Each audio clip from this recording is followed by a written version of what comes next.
LShmiitty, man. LShmiitty, man. How many videos you just started recording today, man? Hey, well, I don't really know, Schmitty gang. I don't really know. I'll just be pumping out the supreme content for y'all. Cause what do we have here today, Schmitty? Oh, well, we have another reaction video for y'all today. What it do, Schmitty gang? It's your boy LShmiitty. And we're coming at y'all with some information, some super hot information. It's really a lot of basketball today. I don't know why it's a lot of basketball today for you today, but that's just how it's gonna be. Maybe because, hold up.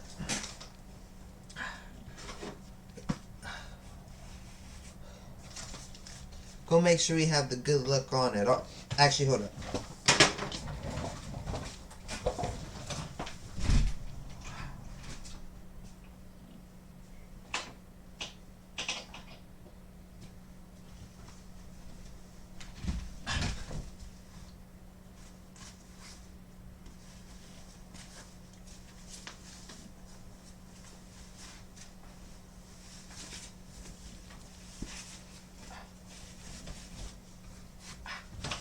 Yes, sir.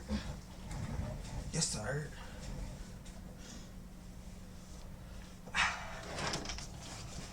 Yes, sir. Okay, now we got ourselves a situation. Which not only means the start of a brand. So, you already know we got Wemby. You know, I already know Wemby #1. That's how it's going to be. But this is for the information for y'all for the other prospects. Cause I hear this draft class is stacked. And if you really think about it, like, Wemby is like different. That nigga's alien, right? He's completely a separate being from what's actually supposed to be going on in the draft.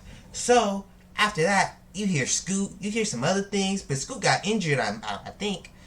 If I hear all these things correct, it's going to be interesting once it gets down to the number 2, 3, 4, 5 picks. A new year, but it also means it's time to revisit the next generation of NBA talent with another mock draft. Here on the channel, I publish a mock draft every month leading up to the main event because I feel that it's important to monitor the status of these prospects all the way through the season to see who rises through the ranks, who falls off after initial hype, and who solidifies themselves as legitimate lottery talent.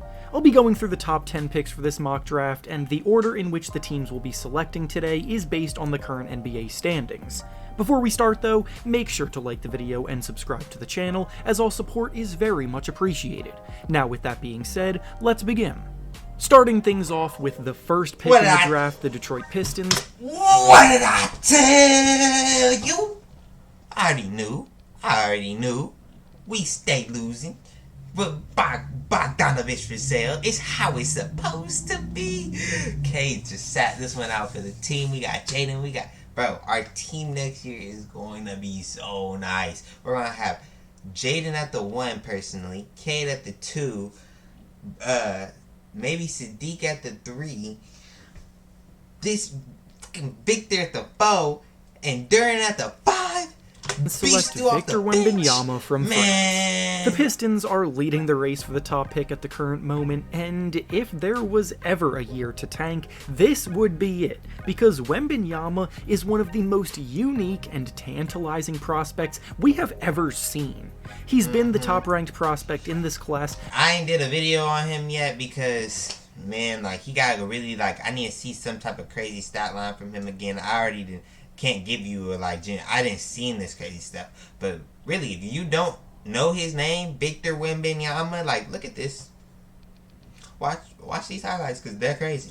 Throughout the entire process, and if I'm being completely honest, there probably isn't much that can be done to change that, because this combination of size, skill, length, and instincts on the basketball court would make him the top prospect in most drafts throughout recent history.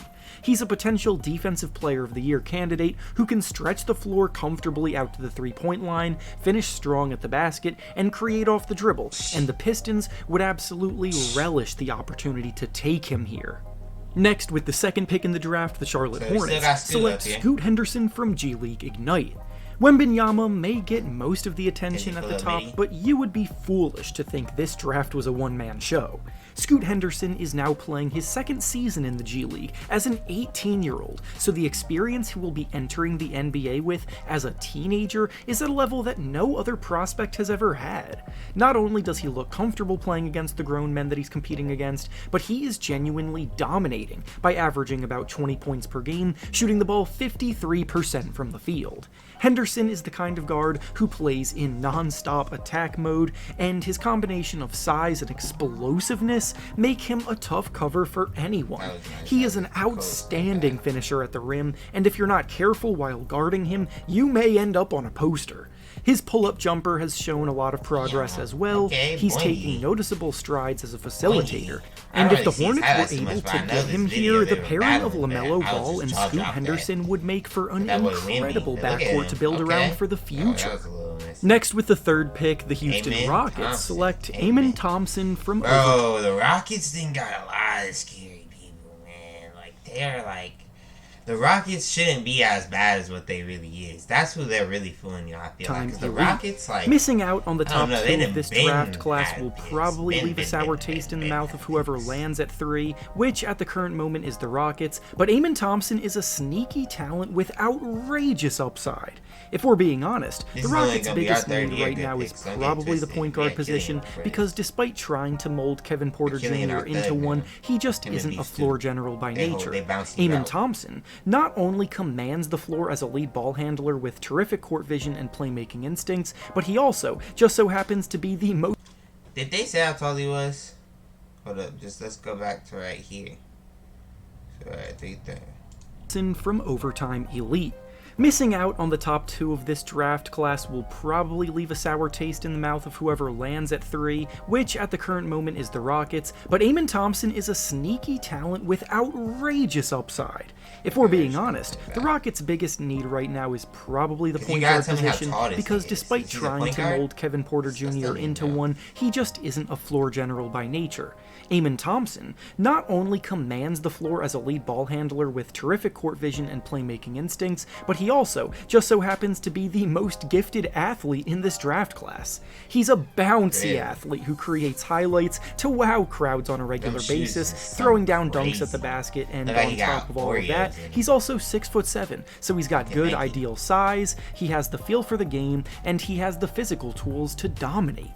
Next, with the 4th pick, the San Antonio Spurs. See, this is the thing. Like, I know my pick is just destiny for my Pistons to get this first pick right now. Because, one, I done really thought on it. I done really put a lot of belief in it. I got the lucky jersey on for it. Ben Wallace is here talking to me about it. We all talking about it. But, like, all these point guards, we don't need no more point guards, bro. Like I love Scoot, bro, but, like, we don't need Scoot. But I'm going to take Scoot if we... You get what I'm saying? Like, we get out of the point, but, like, we got too many dang point guards. Select we don't need Nick point guards. Smith Jr. from Arkansas. Smith is probably where the next tier of talent begins, but if I'm being honest, he's not as locked into the top 5 as he was when the season began. I'm still giving him the benefit of the doubt because of his natural talent, but he hasn't necessarily been producing at the level expected of him on a consistent basis. He's another point guard with a great feel for the game and ideal physical tools to make it at the NBA level, and in this specific case, I would love his fit on the Spurs, because they not only do a tremendous job developing their players, but they also are in major need of a point guard going into next season. Smith is someone I still believe will... That's how you really know this draft class is really about to be stacked. Because if you're just only going to talk about the guards, teams aren't just going to draft a bunch of guards, bro. Guards are like wishy-washy. They kind of come and go depending on the team development. We'll pick it up as this... Life is trying to put our generation on the sidelines, but we refuse to let it pass us by. Watch us... season progresses, and could be a guy that wows in March Madness, but if he continues with his streaky ways, he is at risk of slipping a little bit. Next, with the 5th pick, the Orlando Magic select Brandon Miller from Alabama. Miller was someone who flew up draft boards and mock drafts early on in the season, and in my last mock draft I said that he was obviously very impressive, but we need to see if his shooting is for real or not. Well, a month later, he's still shooting 44% from 3, while taking 7 threes per game, so needless to say, he's proving to be the real deal in that regard so far. He fits the bill as a wing player in today's NBA, not only because of his shooting prowess, but also defensively he's versatile, he knows where to be defending on and off the ball, he blocks shots, and he causes havoc. Next up, with the 6th pick, the Orlando... They didn't say how tall he is.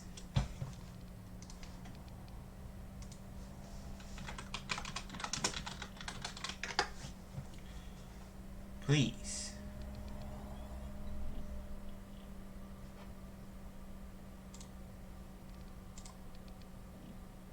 "6'8" small forward. Thank you. Orlando Magic are up again because they own the Bulls pick, and with it, they select Cam Whitmore from Villanova. Dang. I gotta have you sick right now. You're looking at getting the 6th pick in this draft, which means you could get really high right now. That pick better be protected up at number 1 or something, just in case y'all fuck around. Number 2 pick, you get that scoot, you know what I'm saying? Because I'd hate to see Bulls get done like that by the Magic, Paulo, Franz, all of them boys. Man. The Magic have stocked up on guards over the last few years, and they also have a solid rotation of big men at their disposal. They got everything. So now They it's just don't time know for them what to work. solidify their wings, and bringing in both Miller and Whitmore would be a home run of a day for them. Whitmore is an overwhelmingly powerful athlete who uses his strength to his advantage to bully smaller defenders and get to the basket, and defensively, he's a typically stout Villanova product. The one thing that will determine how high his ceiling is will be his jumper, because right now he's shooting it at a subpar mark from deep, but he's shown flashes of being able to heat up from out there. Next, with the 7th pick, the Toronto Raptors select twins, Asar Amen Thompson and from Usher. Overtime Elite. His That's brother... really crazy. If you got twins going in the top 10, did Powell and Mark both go in the top 10?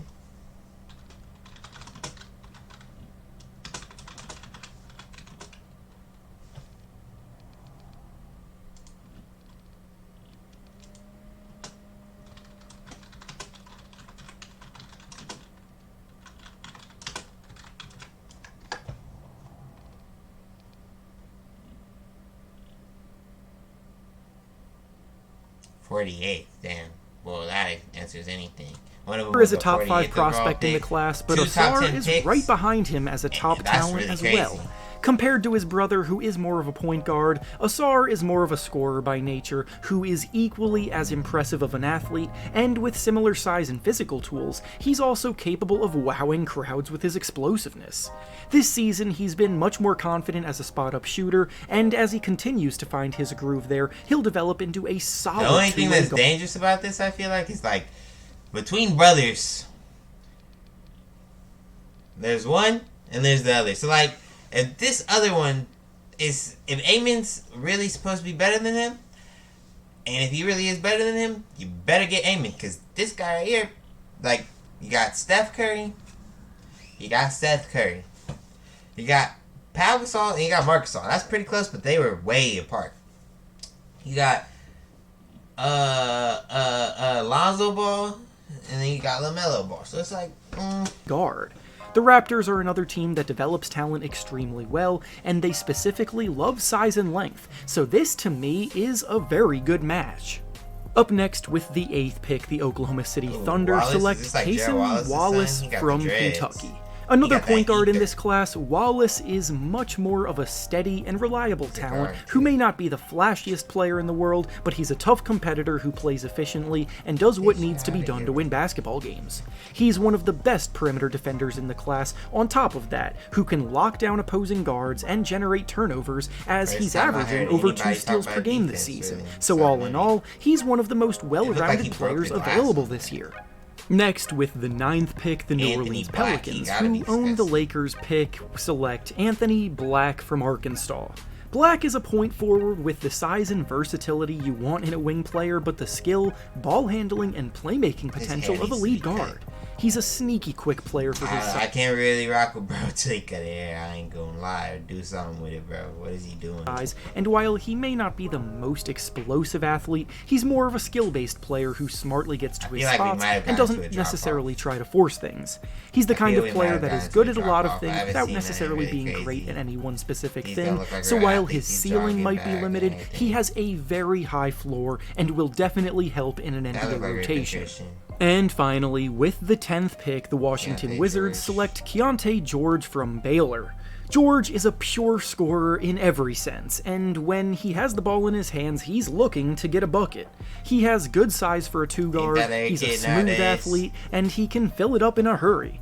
As does tend to be the case with volume scorers, his efficiency isn't quite where you would ideally like it to be, but he's a tough shot maker and is the furthest thing from a liability on defense, so the growing pains will be worth it when he blossoms into a reliable scoring threat at the next level. And with that being said, that's all I have for you today. Good show. Well, to wrap that up, it looks like we got our first. We know we got the first pick. Scoot's going second. Then we got Thompson at 3. He looks the real deal. I think his brother's probably cool too, to be honest with you. I just don't know, man.